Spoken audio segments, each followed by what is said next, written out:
Kick পাচ্ছি না মানে কিক পাচ্ছি না। This is not working anymore. Roman, are you kidding me? তুই কিক পাইতেছস না মানে কি? হ্যাঁ, আচ্ছা এটা কি সম্পর্ক নাকি তুই ফুটবল খেলতেছস যে তোর কিক লাগবে? আমি বুঝলাম না তো। No, it's a breakup call. Breakup call মানে? স্টেশন মনে হয় আমারে। ফোন ধর, ফোন ধর, ফোন ধর। এই সাইডগুলো একটু পেছনে দিচ্ছি ভাই। গাড়িগুলো আপনি সামনে দিয়ে। হ্যাঁ ভাই, কেমন যেন হয়েছে?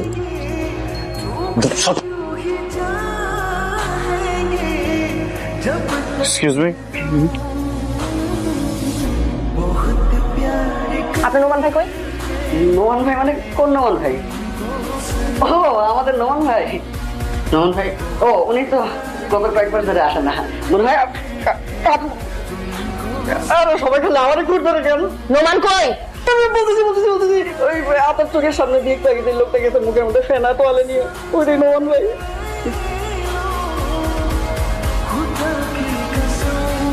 হ্যালো, আমাকে ফলো করে কোনো লাভ নেই। আমি তোমার সাথে আর কোনো সম্পর্কই রাখবো না। This is final. তুই ফাইনাল করার কে? হ্যাঁ, কে তুই? এটা কি তোর একার সম্পত্তি? তুই আমাকে ঠিকঠাক মতো বলবি তুই কেন আমার সাথে ব্রেকআপ করছিস? আমার সম্পর্ক, আমার প্রেম, আমার খুশি। আমি রাখবো কি না রাখবো না এটা তো তোমার কাছে কৈফিয়ত দেওয়ার কোনো প্রয়োজন নেই আমার। So don't follow me again. শোন, তুই যদি আমাকে ক্লিয়ারলি না বলস যে তুই কেন ব্রেকআপ করতেছিস, আমি কিন্তু তোর 14 শিখের ভাত খাওয়া ছাড়বো নোমান। বুঝে গেছে, যাও, কোনো সমস্যা নাই। এই অপরাধে কোনো কেস নাই। ব্যথা করতেছে না? করবই। বারবার করে যখন বুঝাইছি মায়ের লগে প্রেম করিস না, তখন তো হনস নাই। এরপরে কি হইলো? মাইয়া তোর লগে চিট করলো, তুই ওরে জিগাইলে আমার লগে এটা কেন করছো? এই কথাটা জিগানোর জন্য ও আবার পোলাবানি না তোরে গাড়াই দিল। বাচ্চা গেছিস বেটা, তোর ডানাত ভাঙছে। বামাটা ভাঙলে তুই দুই দিকই দেয়া হাওয়ায় তো তোরা জেগে দিতে পারবো। বোন, কোনোদিন খারাপ না কোয়ালা মায়ের লগে প্রেম করবি না। আরে বেটা, আমি স্কুলে কি রে? আসসালামু আলাইকুম স্যার, আপনারা এটা ধরে রাখছেন কেন আমাকে?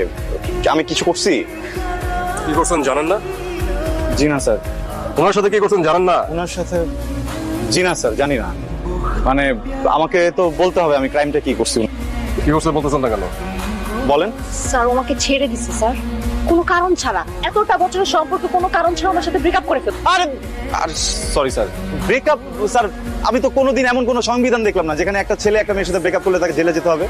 দুইটা মানুষের তো মিল নাই হতে পারে, দুইটা মানুষের তো আন্ডারস্ট্যান্ডিং নাই মিলতে পারে। এমনকি জীবনটা শেষ করে দিবে সে। আজব ব্যাপার। আমি আপনাদেরকে দেখে স্যার কোঅপারেট করতেছি, আপনাদের সামনে আমার গায়ে হাত দিয়ে দিল, আপনারা কিছু বলতেছেন না স্যার। একে তো আমি বড় হয়েছি স্যার এলাকায় এসে আপনারা আমাকে বিনা কারণে এই দোষে হচ্ছে আমাকে ধরতে গেছে। তার ভিতরে একটা মেয়ে আমাকে হাত দিতেছে স্যার। আমি কিন্তু সুইসাইড করবো স্যার। স্যার, ওরে অ্যারেস্ট করেন। ওকে অ্যারেস্ট করুন স্যার। হ্যাঁ ডাকতেছি। এই মহিলা সেক্রেটারি ডাক দাও। মহিলা সেক্রেটারি? আপনার সাহস তো কম না, নিজের ব্যক্তিগত সমস্যার জন্য আপনি পুলিশ ডেকে পুলিশের গুরুত্বপূর্ণ সময় নষ্ট করবেন। পাইছেন নাকি? স্যার, আপনি বুঝতেছেন না, কোনো কারণ ছাড়া ব্রেকআপও করতে পারে না। তার উপর আমাকে কারণটাও বলে নাই। আপনাকে অ্যারেস্ট করেন। তারা কেন? যাও তুমি মহিলা সেক্রেটারি ডাক দাও। ওনারই সমস্যা থাক স্যার থাক, আমি ওর হয়ে মাপ চেয়ে নিচ্ছি। আসলে পরিচিত তো আমার, থাক আমরা এটা মীমাংসা করে নিব। ছোটবেলা থেকে একটু বেয়াদব স্যার। দেখছেন, আর কখনো নিজের প্রয়োজনে সরকারের গুরুত্বপূর্ণ সময় নষ্ট করবেন না। এই চলো। তুই কি ভাবছিস তোর সাথে বলি? হ্যাঁ, তুই ব্রেকআপ কেন করবি কোনো কারণ ছাড়া? তুই আমাকে এখন ভিতরে কারণ দিয়ে বল। স্যার, স্যার কলার ধরে। এই কিসে কিসে? তার কিছু ধরি নাই, কিছু নেই। আমি যাচ্ছি। কি রে, গ্যাঞ্জাম ট্যাঞ্জাম লাগছে নাকি? ও তাই তো মনে হইতেছে। গাঞ্জাম হইতেছে নাকি? এই এদিকে আসতেছে। এই ডরেস না। আরে ভাইয়া, আয়া বসতো ওরেটাই খেলা নাই, কিন্তু তুমিও তো ভাইয়া না, তুমি তো গিয়া ভাত দিচ্ছা। তা ভাত দিচ্ছা, তুমি নাকি আজকাল ভাঙ্গারির কাম কাজ শুরু করছো? ভাঙ্গা চোরা মানে বুঝলাম না ভাই। ভাঙ্গারির কাম কাজ মানে ভাঙ্গা চুরার কাম। ভাই আমি ভাঙছিটা কি এটা একটু বলেন। মায়া মাইশের মন ভাঙছস, ভাঙ্গা চুরার কাম করস না? ল তরে তরে ভাঙ্গা চুরার দোকানে না একদম ভাঙ্গাই বেচছালাম। আচ্ছা ভাই, বেয়াদবি না নিলে একটা কথা বলবো। কথা কইবা? কও বাতি যা কও। প্রত্যেকটা আসামিকে তো ঝুলানোর আগে তার শেষ ইচ্ছাটা পূরণ করা হয়, তাই না? আচ্ছা আচ্ছা, আমাকে যত ইচ্ছা মারেন, কোনো সমস্যা নেই, কিন্তু আমার একটা ইচ্ছা আছে। আমি একটু আপনার সাথে একটা মিনিট পার্সোনালি কথা বলতে চাই। কথা কইবি? ঠিক আছে চলো।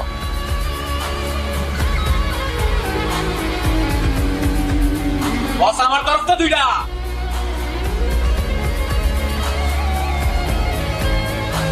এদিকে আয়। ওই একটু গিয়া পানি লই আয়।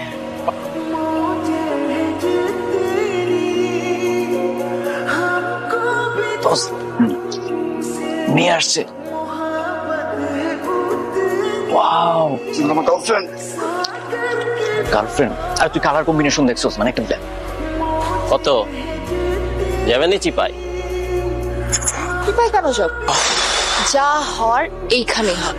It's an open air party, you no.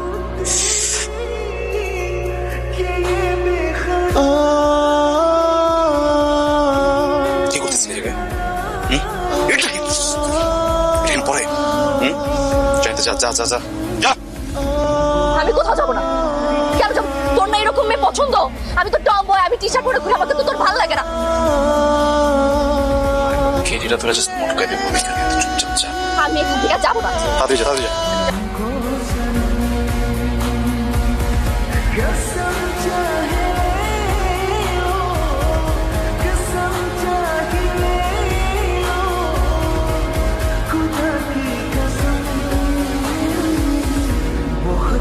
Hello, I am sorry.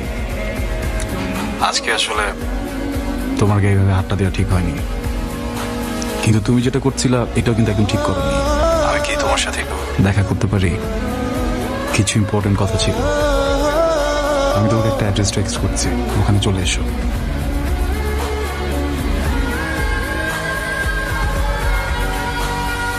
আচ্ছা তুমি কি খাবা বলো না?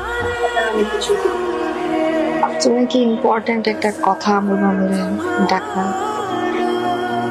হ্যাঁ, কথাটা আমার অনেক আগেই বলা দরকার ছিল। ও রুহি, তোমার সাথে রিলেশনটা স্টার্ট হওয়ার আগে ও আমার গার্লফ্রেন্ড ছিল। আমাদের কিছু ভুল বোঝাবুঝির কারণে আমাদের ব্রেকআপ হয়ে যায়। আমি ওই সময়টাতে আসলে অনেক ব্রোকেন ছিলাম, আমি কি করবো কিছু বুঝতে পারছিলাম না। হঠাৎ তোমার সাথে পরিচয় হলো। তোমার সাথে যতক্ষণ থাকতাম আমার ভিতরে খারাপ লাগাটা কম কাজ করতো, ভালো লাগতো। আমার মনে হলো যে তাহলে আমার ভালো থাকা উচিত, এই জন্য তোমার সাথে সম্পর্কে চাই। এন্ড তুমি আসলে অনেক ভালো মানুষ, বিশেষ করে আমি কখনো রিগ্রেট করি না তোমার সাথে সম্পর্কতে আসা। কিন্তু হয়েছে কি, মানুষের জীবনে ভালোবাসা অনেকবার আসে, কিন্তু প্রথম ভালোবাসা একবারই আসে।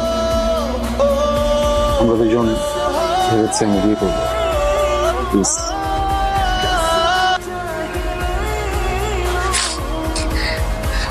সরি, আমি না তোমার মাফ করতে পারতেছি না। আমি অনেক চেষ্টা করতেছি, বাট আমি পারতেছি না। কেন করলে এটা আমার সাথে? আমি কি করছিলাম তুমি বলতেছিলাম? আমি তো চলতেছিলাম, আমি তো চিট করতেছিলাম না, তোমার সাথে কিচ্ছু করতেছিলাম না। আমার সাথে কেন করলো এটা? আমি ভালো থাকবো না, কোনো সমস্যা নেই।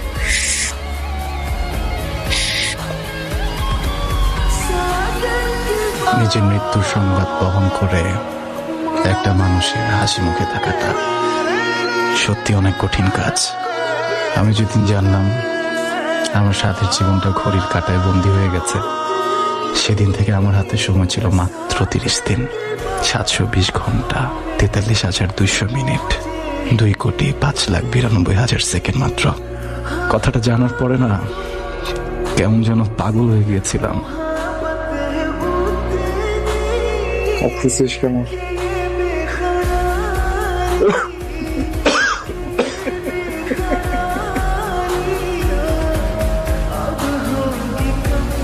এখন কি অবস্থা আপনার? Thank you. কেন? আপনি সেদিন আমার সাথে রেস্টুরেন্টে না গেলে আমি সামিয়াকে দূরে সরাতে পারতাম না। আসলে কাজটা আপনি একদম ঠিক করেননি। শেষ সময় আপনার পাশে থাকাটা সামিয়াই ডিজার্ভ করে।